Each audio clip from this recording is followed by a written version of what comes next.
Hello everyone, कैसे हो आप सब। एक बार पुनः स्वागत है आप सभी का हमारे अपने YouTube channel Shiv coaching classes पर। आज की इस वीडियो में हमें यहाँ पे बोर्ड एग्जाम 2025 के लिए जितने भी मोस्ट इंपोर्टेंट क्वेश्चन है आपके चैप्टर 1 से चैप्टर 13 तक के यानी क्लास 12 बायोलॉजी के जितने भी मोस्ट इंपोर्टेंट क्वेश्चन है चैप्टर वाइज चैप्टर क्रमशः आज इस वीडियो हम यहाँ पे पूरे के पूरे चैप्टर के आपको यहाँ पे इंपोर्टेंट क्वेश्चन कवर कराने वाले हैं। तो चलिए सीधे वीडियो को स्टार्ट करते हैं। पहला क्वेश्चन आपको तैयार करना है बीजांड की संरचना यानी स्ट्रक्चर ऑफ बीजांड, स्ट्रक्चर ऑफ ओव्यूल्स। दूसरा क्वेश्चन आपको तैयार करना है नर व मादा युग्मकोद्भिद में अंतर, तो अंतर आपको तैयार कर लेना है। अगला क्वेश्चन इंपोर्टेंट है द्विनिषेचन यानी कि डबल फर्टिलाइजेशन और त्रिक संलयन को आपको समझाना है, साथ ही साथ इनका डायग्राम भी आपको तैयार करना है। अगला क्वेश्चन है एक प्रारूपिक पुष्प का नामांकित चित्र आपको तैयार करना है यानी एक पुष्प का आपको डायग्राम बनाना है। अगला क्वेश्चन है कि स्वपरागण व परपरागण में अंतर लिखना है, ठीक है। इसके बाद अगला क्वेश्चन आपको तैयार करना है निषेचन किसे कहते हैं, पुष्पीय पादपों में निषेचन किसे कहते हैं, निषेचन का महत्व लिखिए। अगला इंपॉर्टेंट क्वेश्चन है भ्रूणपोष किसे कहते हैं, भ्रूणपोष के आपको कार्यों को लिखना है यानी कि फंक्शन तैयार करना है।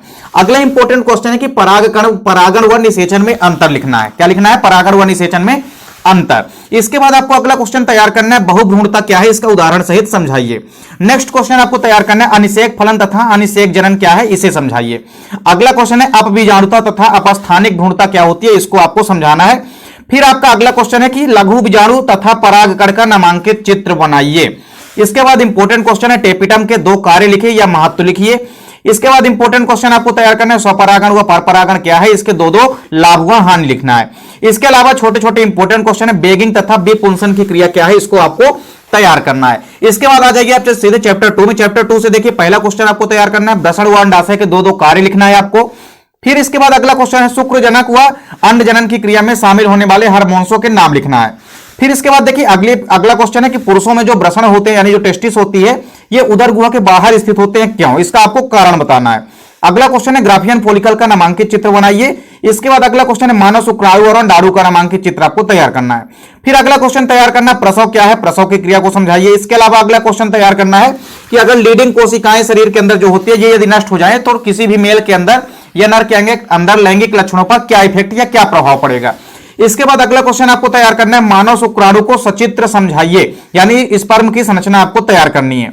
अगला क्वेश्चन है कि शुक्राणु जनन तथा अंडाणु जनन में आपको अंतर तैयार करना है यानी कि डिफरेंस तैयार करना है। फिर इसके बाद अगला क्वेश्चन आपको तैयार करना है वृषण का नामांकित डायग्राम बनाना है यानी कि स्ट्रक्चर ऑफ टेस्टिस यानी वृषण की आपको संरचना तैयार करनी है। फिर इसके बाद अपरा प्लेसेंटा किसे कहते हैं, इसके कार्य लिखना है। नेक्स्ट क्वेश्चन है आतर्वीय मासिक चक्र किसे कहते हैं, मासिक चक्र को समझाना है आपको। नेक्स्ट क्वेश्चन है कि शुक्राणु जनन किसे कहते हैं और अंडाणु जनन की प्रक्रिया क्या है, इसका रेखा चित्र द्वारा आपको समझाना है। इसके बाद अगला क्वेश्चन है आपका मादा जनन तंत्र और नर जनन तंत्र का नामांकित डायग्राम तैयार करना है। चलिए चैप्टर 3 की यदि हम बात करें तो चैप्टर 3 से आपको इंपॉर्टेंट क्वेश्चन तैयार करना है। पहला क्वेश्चन है कि यौन संचरित रोगों को समझाइए। 3 यौन संक्रमित रोगों के बारे में अक्सर एग्जाम में पूछा जाता है, एड्स, सिफिलिस और गोनेरिया। अगला क्वेश्चन है कृत्रिम गर्भाधान क्या है, इसके महत्व भी आपको तैयार करना है। फिर इसके बाद जनसंख्या वृद्धि के क्या क्या कारण है, इसके नियंत्रण के उपाय आपको तैयार करना है। एमनियोसेंटेसिस प्रक्रिया को समझाना है। इसके अलावा बंधता या बांझपन किसे कहते हैं, पुरुषों और महिलाओं में बंधता के कारण आपको लिखना है। फिर इसके बाद छोटे छोटे क्वेश्चन है जिस पर आपको टिप्पणी लिखनी है। ट्यूबेक्टोमी क्या है, वैसेक्टोमी, गिफ्ट क्या होता है, जिफ्ट क्या है, आईयूसीडी क्या है और आईवीएफ क्या है या टेस्ट ट्यूब बेबी क्या है, इसको आपको तैयार करना है। फिर इसके बाद आपको चैप्टर 4 में आ जाना है। चैप्टर 4 से आपको पहला क्वेश्चन तैयार करना है मेंडल द्वारा मटर के पौधे चुने जाने के क्या कारण थे, कारण लिखना है। अगला क्वेश्चन है समयुग्भुजी और विषमयुग्भुजी में आपको डिफरेंस या अंतर तैयार करना है। इसके बाद अगला क्वेश्चन है जीनोटाइप और फिनोटाइप में अंतर लिखना है यानी कि 2 अंतर आपको तैयार करना है। फिर आपको मेंडल के नियम तैयार करना है, मेंडल के तीनों नियम आपको तैयार करना है। साथ ही साथ मेंडल के नियम के जो भी अपवाद हैं, अपूर्ण प्रभाविता, सहप्रभाविता, इनको भी आपको तैयार करना है। इसके अलावा गुणसूत्र की संरचना क्या है, इसके प्रकार और इसके कार्यों को भी आपको तैयार करना है। साथ ही साथ आपको मानव में हीमोफीलिया और वर्णांधता रोग की वंशागति समझानी है और वंशागति के जितने भी प्रकार हैं वंशागति के प्रकारों को जरूर तैयार करना है। इसके अलावा इंपॉर्टेंट क्वेश्चन आपको तैयार करना है मानव में लिंग निर्धारण कैसे होता है यानी कि सेक्स डिटर्मिनेशन आपको समझाना है। इसके अलावा संकर पूर्व संकरण यानी कि टेस्ट क्रॉस और बैक क्रॉस परीक्षण संकरण और संकर पूर्व संकरण, बैक क्रॉस और टेस्ट क्रॉस क्या होते हैं ये आपको एक्सप्लेन करना है।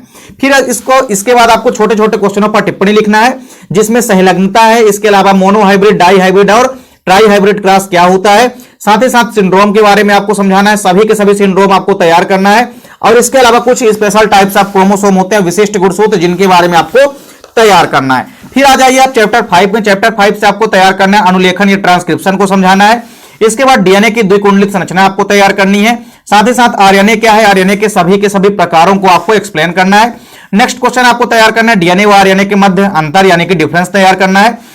इसके अलावा आपको अगला क्वेश्चन तैयार करना है डीएनए फिंगरप्रिंटिंग क्या होती है, इसकी आपको उपयोगिता तैयार करनी है। इसके बाद अगला क्वेश्चन है कि अनुवांशिक कोड किसे कहते हैं, अनुवांशिक कोड को समझाइए तथा इसके इंपोर्टेंट लक्षण भी आपको तैयार करना है। 4 गाफ का नियम आपको समझाना है, तो अगला क्वेश्चन है 4 गाफ का नियम। इसके बाद अगला इंपोर्टेंट क्वेश्चन आपको तैयार करना है जीनोम या जीनोमिक्स किसे कहते हैं, इसके आपको अनुप्रयोग तैयार करना है। फिर अगला क्वेश्चन है डीएनए द्विगुणन क्या है, यानी डीएनए रिप्लिकेशन को आपको तैयार करना है। इसके अलावा लैक ओपरान मॉडल क्या है, सतह अनुलिपीकरण क्या होती है, इसको भी आपको समझाना है, यानी कि ट्रांसलेशन क्या होता है। चैप्टर 6 से आपको तैयार करना है समजात, समवृत्ति और अवशेषी अंग क्या होते हैं, इनको आपको उदाहरण सहित तैयार करना है। इसके बाद अगला क्वेश्चन है संयोजक कड़ियां किसे कहते हैं, इसको उदाहरण सहित आपको तैयार करना है। साथ ही साथ अगला क्वेश्चन है समजात और समवृत्ति अंगों में डिफरेंस भी आपको तैयार कर लेना है। इसके अलावा जैव विकास में जो लैमार्कवाद की भूमिका है, इसको तैयार करना है। साथ ही साथ डार्विन का प्रकृति वर्णवाद क्या है, इसको भी आपको तैयार कर लेना है। जैव विकास से संबंधित जो मिला हुआ यूरो का प्रयोग है, इसको भी आपको तैयार करना है। अगला क्वेश्चन है कि लैमार्कवाद और नव लैमार्कवाद में क्या क्या अंतर या डिफरेंस है, इसको तैयार करना है। फिर इसके बाद आपको तैयार करना है ऑक्सीजन क्रांति क्या है, इसको समझाइए। साथ ही साथ वायरस क्या है, जीवन की उत्पत्ति में इनका क्या महत्व है। एक क्वेश्चन और आपको तैयार करना है हार्डी वेनबर्ग नियम क्या है। अगला क्वेश्चन है कि एल्कोहल या ड्रग्स के होने वाले हानिकारक प्रभावों को बताना। ये चैप्टर 7 से आपको तैयार करना है इंपोर्टेंट क्वेश्चन। इसके अलावा निम्न पर टिप्पणी लिखना, छोटे छोटे क्वेश्चन है जिस पर टिप्पणी लिखना है। पहला वैक्सीनेशन या टीकाकरण क्या है, साइकोट्रॉपिक औषधियां क्या होती है, सामक औषधियां क्या होती है, इसके अलावा बी एवं टी सेल क्या होती है, इस पर आपको टिप्पणी लिखनी है। फिर आपको लिखना है व्यसन या एडिक्शन क्या है, इसके प्रमुख कारण आपको तैयार करना है। एलर्जी क्या है, एलर्जी किस कारण से होती है, यह आपको तैयार करना है। कैंसर क्या है, कैंसर के प्रकार, कैंसर के लक्षण आपको तैयार करना है। इसके बाद अगला क्वेश्चन है इंटरफेरॉन क्या है। इंटरफेरॉन के अलावा आपको याद करना है स्वप्रतिरोधकता और इस स्वप्रतिरोधकता क्या होती है, इसको आपको तैयार करना है। इसके अलावा सक्रिय अक्रिय प्रतिरक्षा में आपको अंतर तैयार करना है और जन्मजात व उपार्जित प्रतिरोधकता में भी आपको अंतर तैयार करना है। इसके बाद चैप्टर 8 से आपको तैयार करना है पहला क्वेश्चन कि जैविक ऑक्सीजन डिमांड यानी कि बायोलॉजिकल ऑक्सीजन डिमांड क्या होती है, यानी बीओडी क्या है, इसको आपको तैयार करना है। इसके बाद खाद्य व जैव उर्वरक में आपको अंतर तैयार करना है। साथ ही साथ जीवाणुओं के विभिन्न क्षेत्रों में उपयोग लिखना है। इसके अलावा जैव उर्वरक जो मृदा की उर्वरता को बढ़ाते हैं, किस प्रकार से बढ़ाते हैं, ये आपको बताना है। फिर बायोगैस का आपको नामांकित डायग्राम एक तैयार कर लेना है। इसके बाद बायोगैस उत्पादन में जो सूक्ष्म जीवों की भूमिका है, इसको आपको तैयार करना है।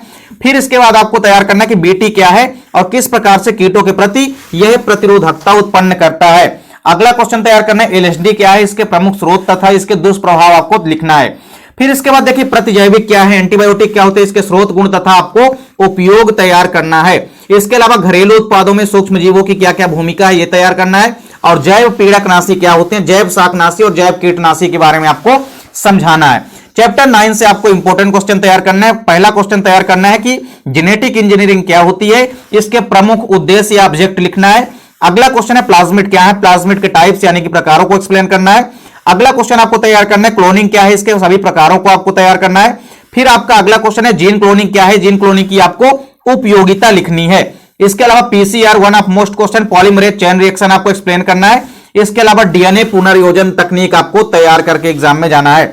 नेक्स्ट क्वेश्चन आपको चैप्टर 10 से आपको कौन कौन से क्वेश्चन तैयार करना है। पहला क्वेश्चन है स्टेम सेल तकनीक क्या है, इसकी उपयोगिता आपको तैयार करनी है।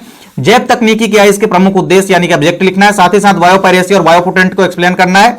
अगला क्वेश्चन है जीएमओ जेनेटिक मॉडिफाइड ऑर्गेनिज्म क्या होते हैं, जिनके इनको तैयार करने के उद्देश्य क्या क्या होते हैं। इसके अलावा जो जीएमओ यानी कि ट्रांसजेनिक जीव या ट्रांसजेनिक फसल होते हैं, इनके क्या क्या लाभ हानि होते हैं। इसके अलावा स्पाइरुलिना क्या है, इसका आर्थिक महत्व लिखना है।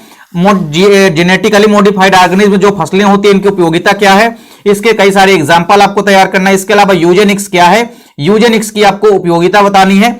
इसके अलावा अगला क्वेश्चन तैयार करना है कि परजीवी जीवाणु किसे कहते हैं, इनको आपको उदाहरण सहित तैयार करना है। इसके बाद चैप्टर 11 से आपको अगला क्वेश्चन तैयार करना है समष्टि व समुदाय के मध्य अंतर यानी कि डिफरेंस तैयार करना है। अनुहरण व छद्मवर्ण में अंतर लिखना है। इसके अलावा जलोद्भिद, मरुद्भिद और दलदली पौधे क्या होते हैं, इनमें क्या क्या अनुकूलन पाए जाते हैं, ये आपको तैयार करना है। अगला क्वेश्चन आपको लिखना है अंतर हाइड्रोसियर और जीरोसियर में आपको अंतर लिखना है। साथ ही साथ प्रतिस्पर्धा क्या होता है, इसके प्रकारों को भी आपको तैयार करना है। इसके अलावा कुछ क्वेश्चन है जिन पर आपको टिप्पणी लिखना है। सहजीविता सहभोजिता क्या होती है, शीत निष्क्रियता और ग्रीष्म निष्क्रियता क्या होती है। इसके अलावा एंटीबायोसिस, परभक्षिता, परजीविता और छद्मवर्ण क्या होते हैं, इन पर आपको टिप्पणी तैयार करनी है। इसके अलावा चैप्टर 12 से आपको कौन कौन से क्वेश्चन पढ़ने हैं। पहला क्वेश्चन तैयार करना है, पारिस्थितिक तंत्र में जैविक घटकों का वर्णन कीजिए, जितने भी बायोटिक कंपोनेंट है उसका वर्णन करना है। पोषण स्तर यानी कि ट्रैफिक लेवल को आपको समझाना है। इसके अलावा खाद्य श्रृंखला और खाद्य जाल को विस्तार पूर्वक समझाते हुए इन पर आपको अंतर भी तैयार करना है। इसके अलावा आपको याद रखना है कि किसी भी पारिस्थितिक तंत्र में ऊर्जा का प्रवाह कैसे होता है, यह आपको एक्सप्लेन करना है। इसके अलावा ऊर्जा का पिरामिड कैसे बनता है, जैव भार का पिरामिड और जैव संख्या का पिरामिड किसी भी इकोसिस्टम में कैसे बनता है, ये आपको पूरे के पूरे क्वेश्चन तैयार करना है इस चैप्टर से। अगला और आखिरी चैप्टर हमारा है, इसमें से आपको कई सारे क्वेश्चन तैयार करना है। पहला इंपॉर्टेंट क्वेश्चन है वन्य प्राणियों को नष्ट होने के क्या क्या कारण है, इनके कारण आपको तैयार करना है। अगला इंपॉर्टेंट क्वेश्चन है कि सामुदायिक वानिकी क्या है, इसके प्रमुख ऑब्जेक्ट या उद्देश्य लिखना है। नेक्स्ट क्वेश्चन तैयार करना है कि राष्ट्रीय उद्यान क्या है, इसके प्रमुख राष्ट्रीय उद्यानों के आपको नाम लिखना है। साथ ही साथ अभयारण्य सेंचुरी क्या है, भारत में कितने अभयारण्य हैं, इनके नाम लिखना है। बायोस्फीयर क्या होते हैं, इनको तैयार करने के प्रमुख ऑब्जेक्ट या उद्देश्य क्या होते हैं। संकटग्रस्त प्रजातियां क्या होती है, इनके विभिन्न प्रकारों का आपको वर्णन करना है। जैव विविधता के प्रकारों तथा इनके महत्व को आपको एक्सप्लेन करना है। अगला क्वेश्चन है कि भारत में जो वन है उनकी क्या क्या विशेषता है तथा भारत के वनों का महत्व क्या क्या है। इसके अलावा जैव विविधता के जैविक संगठन के स्तरों के नाम लिखना है। तो ये आपको चैप्टर वाइज चैप्टर 13 तक के इतने इंपॉर्टेंट क्वेश्चन आपको तैयार करना है। और यदि आप चैप्टर 1 से चैप्टर 13 तक के इन सारे क्वेश्चनों को तैयार कर लेते हैं तो डेफिनेट रूप से आपके बोर्ड एग्जाम की तैयारी अच्छे से हो जाएगी। उम्मीद करता हूं वीडियो पसंद आई होगी। वीडियो अच्छी लगे तो लाइक कमेंट जरूर करें, साथ ही साथ दोस्तों के बीच ज्यादा से ज्यादा वीडियो को शेयर करें। मिलते हैं नेक्स्ट वीडियो में, तब तक के लिए जय हिंद, वंदे मातरम।